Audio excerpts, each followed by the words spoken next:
What's happening, guys? What's happening, guys? Now, I'll say nobody's here yet. I just want to see something. Because, let me just see. I just want to see something. Because, let me just. Right. So, my internal microphone is a lot better than this shitty little microphone that I've been using all this time. Right. Got you. So, anyways. I'm sort of recovering from my chest infection. So Don DeMarco to me for being live right now. But yeah. Anyways, we've got a match preview of the Declan Rice derby. That's West Ham United versus Arsenal at the London Stadium, 5:30 p.m. Saturday night football. Match preview. Let's get.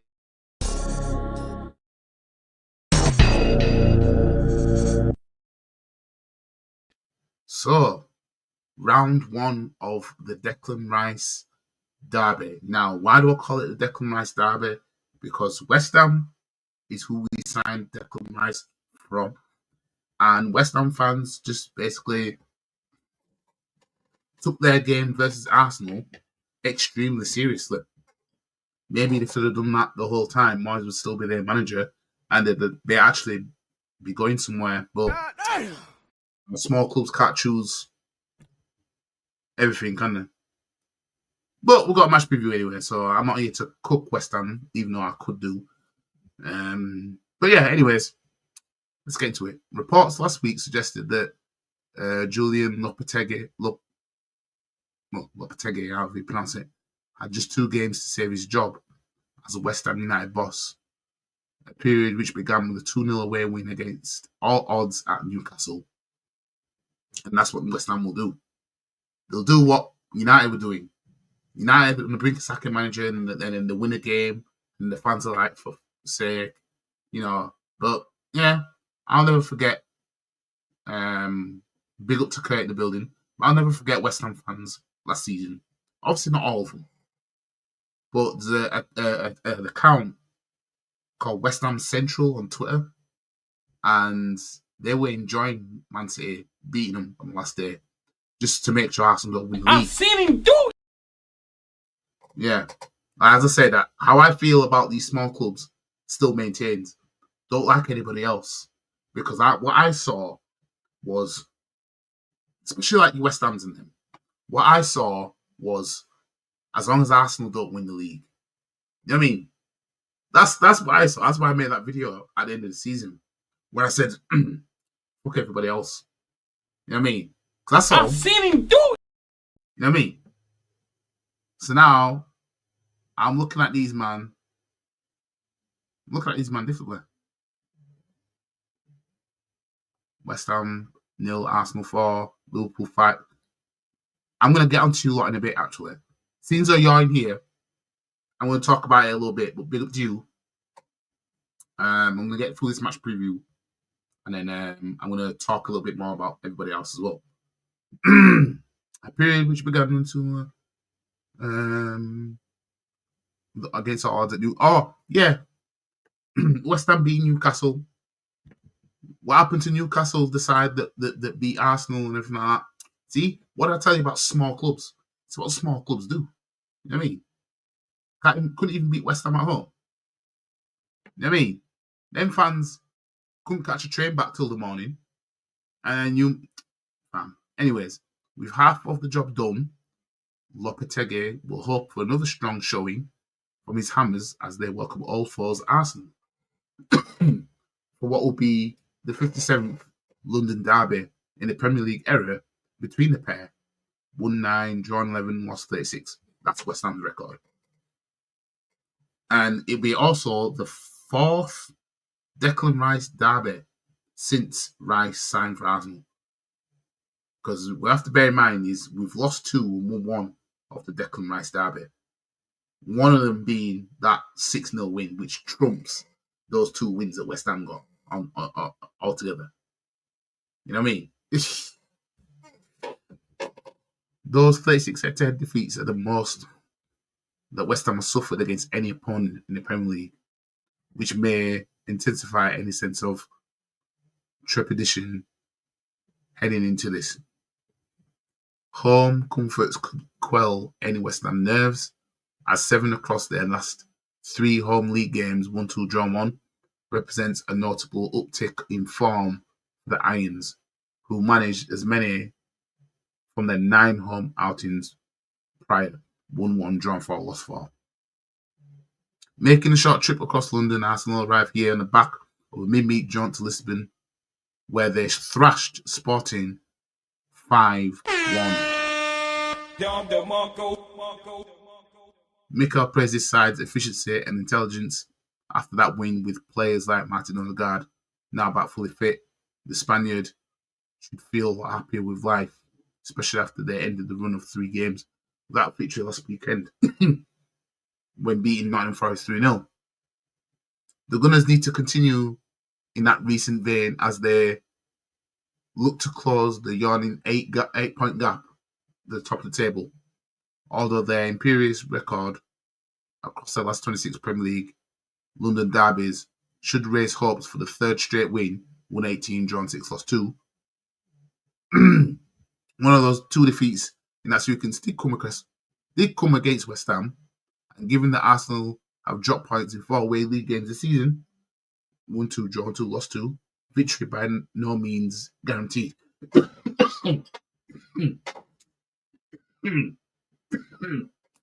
Oh my days. No, man. I was struggling to read that.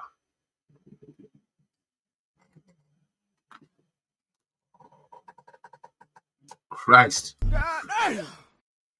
Let's go on to the injuries. So, players that will not play. Kudus won't play for West Ham because of red card. As is Ben White and Tomiyasu. So for once, I'm not seeing Tini's name down there. Jesus Christ. You know what I mean?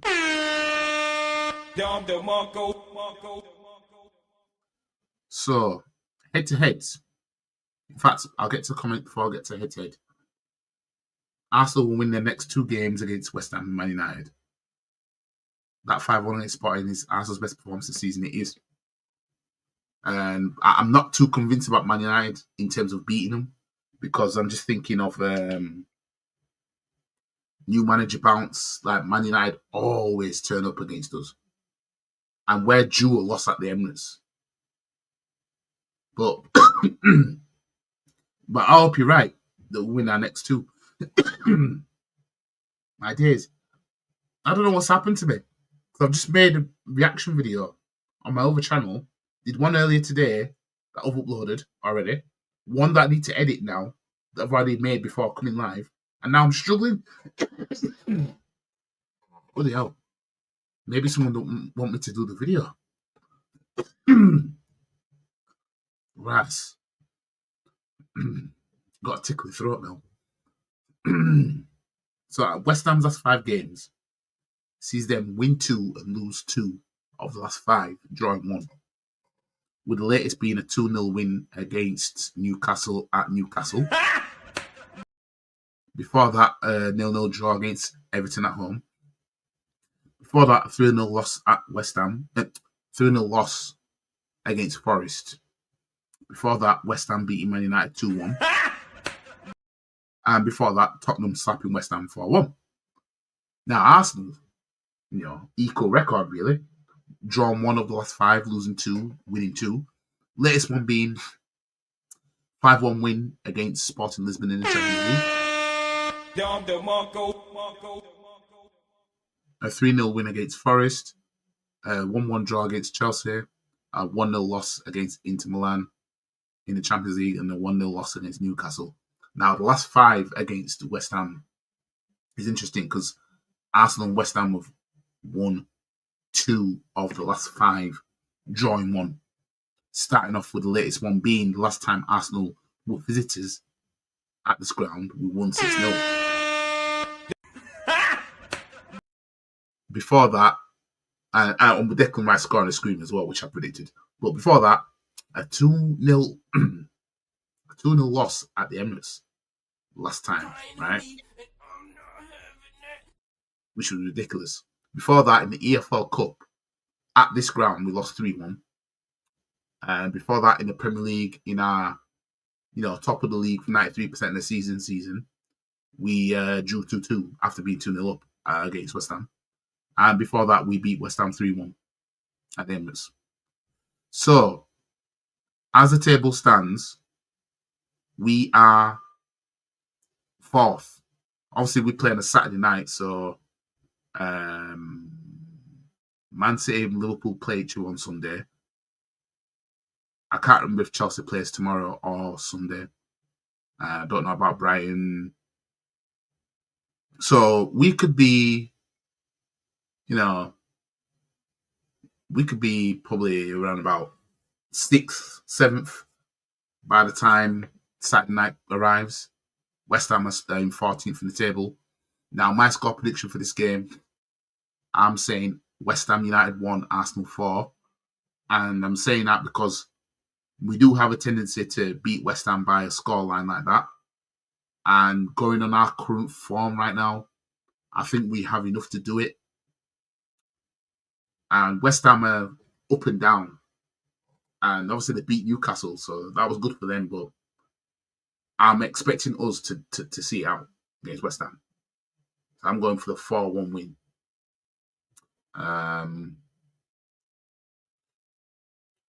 We are again, bro. What Pep should do is park the bus at Liverpool and try and get a 1-0 or 2-1 win. But Pep won't do that. So Liverpool win. Yeah, Pep's not one to park the bus.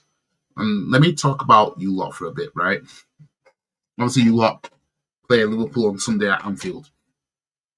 Before your Champions League match the other night, I said to my brother as well, but I definitely said to my cousin, I'm not ruling City out for getting to my Anfield. Because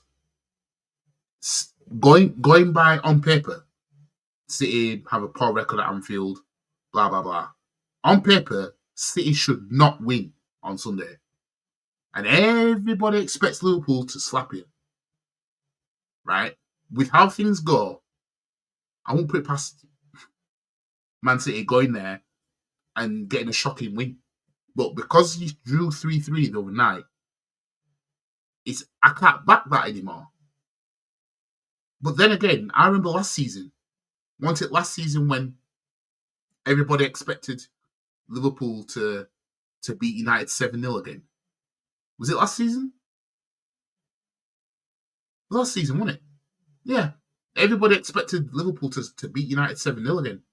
Because United's form was like this, like City's a little bit, where it was like, oh, well, you got to go to Anfield now. And what did Man United do? Get a clean sheet. Because Liverpool tried too hard. You know what I mean? And if Liverpool's smart, they won't try too hard on Sunday. But what I think they will do is they'll try too hard on Sunday. I don't think Man City are going to get smashed like they should. I don't think it will.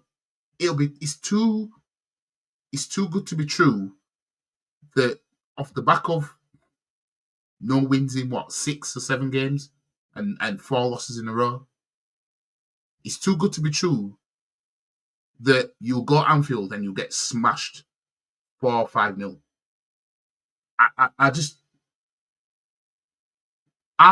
If it happens, if City gets smashed, it's expected. I won't be shocked if City lose by the odd goal or get a draw or even win. Won't shock me because everybody expects City to get smashed. And when everybody expects it, you just never know what could happen. You know what I mean? Pep Guardiola will just play the same as what he does. Every single day out in Liverpool. We won't win on Sunday, bro. Last two seasons we drew at Liverpool. Even if City won that game, you say like we should have, I believe Liverpool will still beat us. See, I thought that game was going to be the one where it's like, right, you get something in the Champions League and then you're going to be ready for Sunday, but 3-3 draw. When I looked at the score, I saw you man 3-0 up, and I thought, oh, they'll be ready for Sunday then. Then when our game finished, and then we were saying about Man City drawing 3-3, I'm thinking, you threw that away. You man, if Liverpool beat City on Sunday, and Arsenal and Chelsea have dropped points this weekend, then I think Liverpool will probably win the league. But if not, and as long as Arsenal and Chelsea, because we have to put Chelsea in there, level on points with us. If Arsenal and Chelsea keep winning alongside Liverpool through into next year, Liverpool's bums will collapse, in my opinion. I don't think Liverpool will be able to handle it if other teams, because last season, same thing. I mean, Liverpool were top for time, but because we kept winning with them, eventually the pressure was mounting. And then we played them, then we beat them, and then they kept winning again. Then we kept winning, and City kept winning. And then what happened? They lost against Palace. You know what I mean? And then they dropped points, lost against Everton, and then dropped some more points here. I'm telling you, unless Liverpool, we've had our fall off, so hopefully we'll go on a run, right? City are falling off. Like, Liverpool haven't had a drop-off yet. So if and when it happens, it's best that it happens for them when they're so far clear. Because if it's only 8 points between it, 9 points, if it's only like that, I think the bums will collapse. Awesome.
Right, I'm back. But yeah, if teams keep winning with Liverpool, I think the bums will collapse. What was Edison thinking? His first bad game this season. Yeah, I mean, I did say Liverpool win it. Yeah, and I did say the season City don't win it, we won't. Said that. Liverpool got Everton. Well, Everton could be a tricky one for them. Newcastle will be fine. Problem with our squad is we've got too many old players and some players that shouldn't be starting. To be honest, people did say a couple of seasons ago, City players got some players that are getting quite old.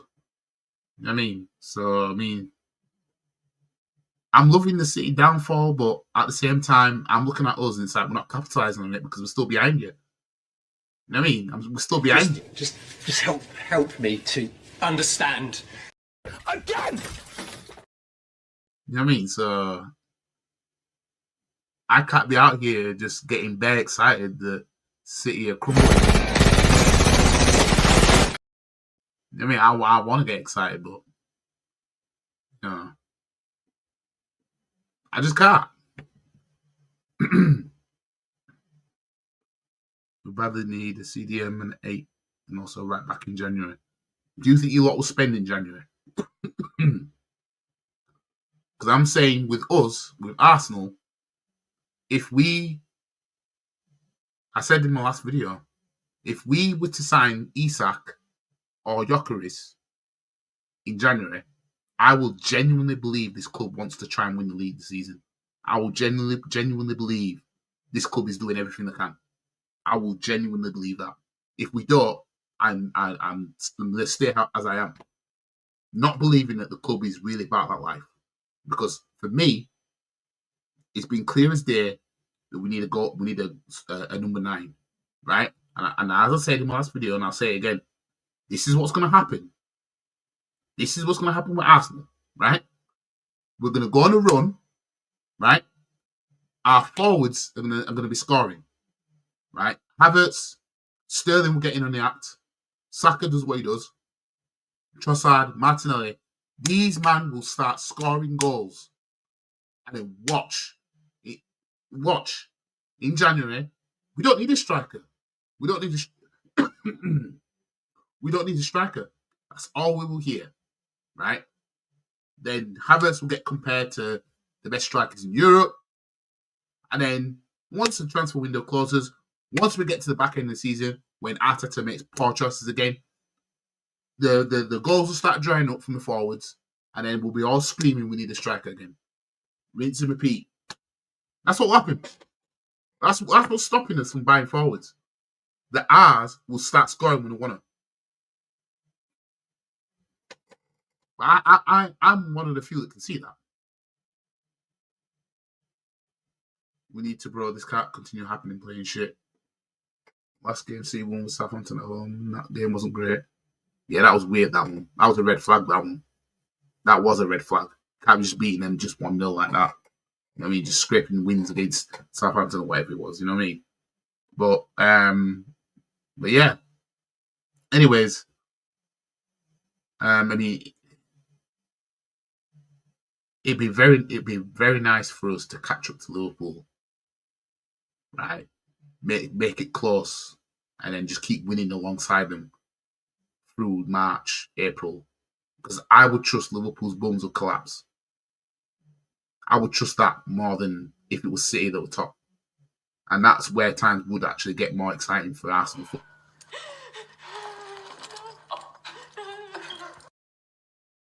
Where excitement kicks in, fam. But we ain't getting there yet.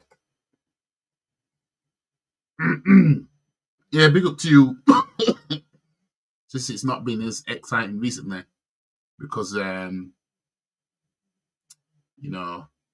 got this chest infection, but someone needs to stop Mo Salah. Don't worry about it.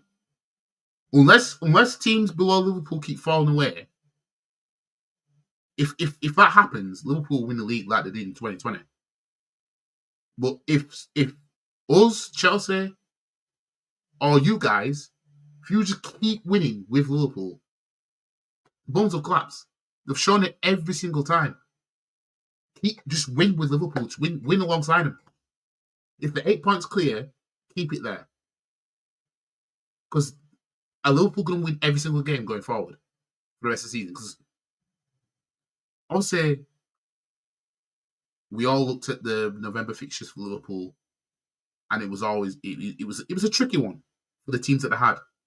But then you look at it now, and it's like, we ain't that bad because they just beat Real Madrid.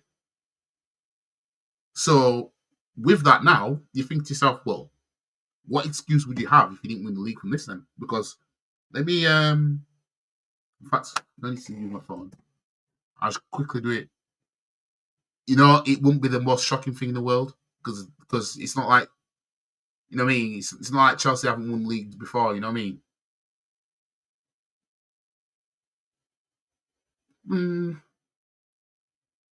See, I'm looking at the fact that Forest beat him at Anfield. That to me told me what's could come. You know what I mean? But let me just go into fixtures, Premier League, and then fixtures. Before I close this out, where's Liverpool? Right, let me click on Liverpool.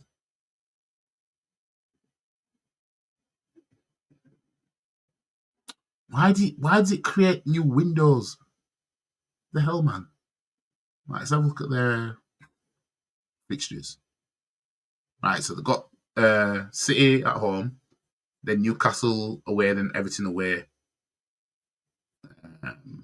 which is the last Merseyside derby at Goodison Park as well. Then they've got Girona away in the Champions League.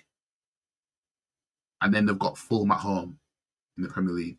Then Southampton in the Cup quarterfinals. Then they've got Tottenham away, Leicester at home, West Ham away.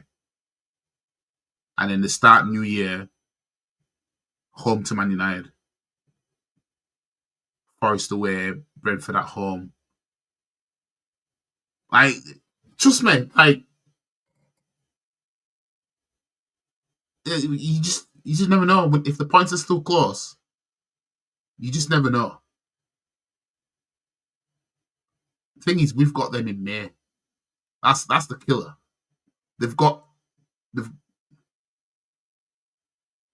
So in April the 26th, Liverpool host Tottenham at home. Then they go to Stamford Bridge. Then we go to Anfield. And then the second to last game is Brighton. And then their last game is Crystal Palace. I'm telling you, anything can happen. Anything can happen. Yes, the last game is thingy. I'm gonna end this stream now anyway. Because since starting the stream, this cough's gone worse. Big up to you, Rod. I'm just about to end the stream, but you can catch it on the replay. But yeah, like the video, share the video, comment, subscribe to the channel, follow all the socials. The links in the description below.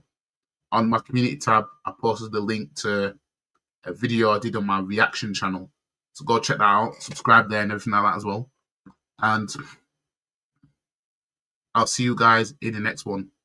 Peace.